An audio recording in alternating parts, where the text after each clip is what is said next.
जय जी। राधा वल्लभ श्री जी, राधा वल्लभ श्री हरिवंश महाराज जी। महाराज जी, आप कहते हैं कि वृंदावन के दो स्वरूप हैं, भौतिक और एक भीतरी। सच्चिदानंद स्वरूप, नयो ने नव रंग नयो रस। मेरा शरीर धाम के बाहर वास करता है, तो क्या मुझे बिना भौतिक वृंदावन वास के वृंदावन का भीतरी स्वरूप अनुभव हो सकता है? हाँ। यदि हाँ तो कैसे? नाम जप करो, वृंदावन ब्रज 84 कोस की रज ले जाओ, जैसे गिरिराज जी की परिक्रमा, वृंदावन की कहीं की भी रज, वो सब भगवत स्वरूप। रोज स्नान के बाद रज लगाओ शरीर में, और ठाकुर का चरणामृत बिहारी जी राधा वल्लभ एकत्रित कर लो। हम मांगो जाके तुम रोज एक ढक्कन चरणामृत, और खूब नाम जप करते रहो, और अंदर से भाव करो कि वृंदावन धाम हमारा जीवन, हमारा प्राण है। मैं वास नहीं कर पा रहा हूँ, लेकिन मुझे मिलेगा वृंदावन। जो इच्छा करी हो मन माही, हरि प्रसाद कछु दुर्लभ नाही। ऐसे उपासक को वृंदावन स्वीकार कर लेता है, पर रज शरीर में लगनी चाहिए। ये बात पकड़ लेना, अगर पकड़ लिए तो समझ लो कि भगवान की विशुद्ध कृपा हो गई। नहीं तो केवल सुनने मात्र से बात नहीं बनती, सुन के उसको आचरण में।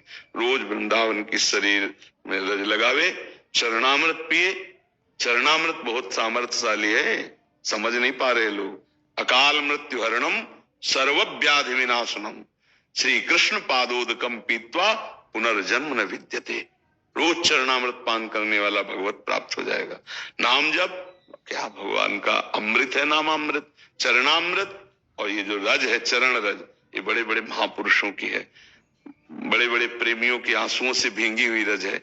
यहाँ सब प्रेमी जन ही हुए हैं। कोई विराग्नि से अश्रु प्रवाह, कोई आनंद में प्रफुल्लित होकर अश्रु प्रवाह, और महापुरुषों की चरण रज और प्रिया प्रीतम खेलते हैं इसी रज में। तो वो रज हमारे शरीर से लगी हुई, और जिह्वा में राधा राधा राधा, और आश्रय कि मुझे जरूर वृंदावन मिलेगा। आशा, ये आशा पक्की, तो चाहे जहां शरीर छोड़े वो वृंदावन को प्राप्त होगा। और कभी कभी जब समय मिले तो आ जाया करो वृंदावन। दर्शन कर गए और अपने सीसी कैमरा में भर ले गए, और रोज आ जाया करो। कैसे? भाव से। मान लो आधा घंटा सुबह सुबह उठ के बैठे, अब हम वृंदावन पहुंचे, परिक्रमा मार्ग को प्रणाम किया, पूरी परिक्रमा दी, अब यमुना जी में आचमन किया, अब बिहारी जी के दर्शन करने 10-15 मिनट में पूरा दर्शन हो जाएगा। रोज परिक्रमा हो जाएगी, रोज दर्शन हो जाएगा। और अमुक जगह गए, फिर उनके संत को प्रणाम किया, फिर हमारी तरफ देखे, फिर पूरा मन से जैसे।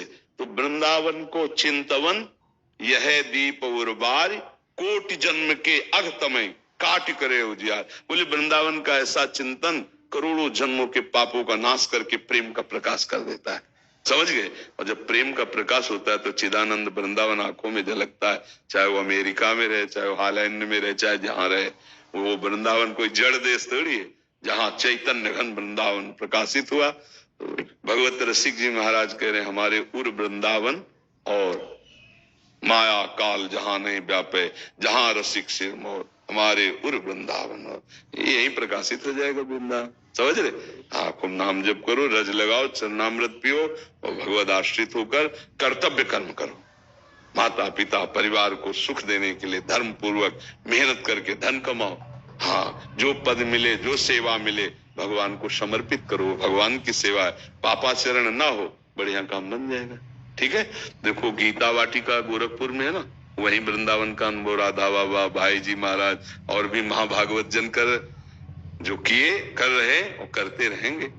तो वृंदावन की रज का सेवन हो। देखो वहां गिरिराज जी का स्थापन किया बाबा ने, रज रज वहां पड़ी हुई है, यहाँ की रज लेके सब ये रज का सेवन, चरणामृत सेवन, तो आप वृंदावन वासी ही माने जाओगे, क्योंकि रजोपसेवी हो और वृंदावन की आशा है। तो जिसकी जहां आशा होती है वो वहीं जाता है।